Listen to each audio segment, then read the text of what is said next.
At the Iwo Jima Memorial today, Marines remembered some of the fiercest and bloodiest fighting of World War II.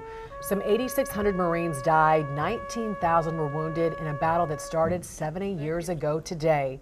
Bruce Leshane is live in the newsroom with one vet story. Bruce? Yeah, Jan, what an honor to spend most of this morning's anniversary with a vet who was there and remembers that the Battle of Iwo Jima started very quietly.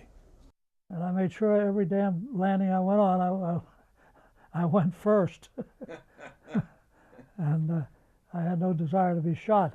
At 93, Alexandria's Norm Hatch still remembers exactly how the battle began. The Japanese had some convoluted idea at that point in time that you would let the first people ashore. Hatch was a combat cameraman. He shot the film of that first wave of Marines crowded in their landing craft, huddled together on the sand, and then this footage of 3 Marines walking up the beach as though they had nothing to worry about. They had their rifles slung over their shoulders. Nobody shooting at them. The Japanese troops dug into the mountain, waited a while, and then began bombarding the 3 divisions of Marines on the beach. Because then they could kill them on the beach. But they forgot the fact was that our ships were 5 miles out to sea, and we couldn't swim back to them, so we had to fight them. For 5 weeks, the Marines endured a hell of bullets, artillery shells, and unrelenting death.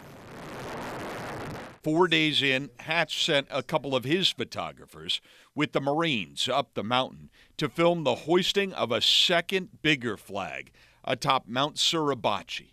And they picked up the AP's Joe Rosenthal, who captured that iconic image of war. Any country's flag represents them. And now the Japanese didn't have a flag up there. We had one. Hatch filmed his own harrowing scenes of death in battle, but he's just as impressed with today's warriors. There we had one enemy. We knew what it was. We knew where it was. We knew what to do about it. Today, we got 2 or 3 enemies. We don't know where they are.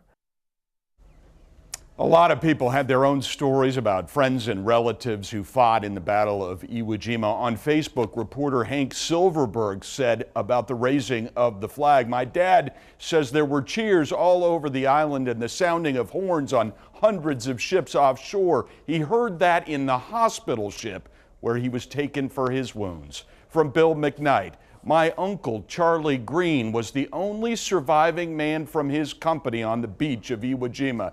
Even on his last week in hospice, he would never discuss what happened with me." And on Twitter, George BoneDoc66, "Have several WW2 vets as patients, one from Iwo Jima. The stories they tell take your breath away. All heroes." Jan and Leslie. Yeah, Bruce, we're losing so many of our World War II vets each day. What an honor it was for you to spend some time with one. Thank you for that story.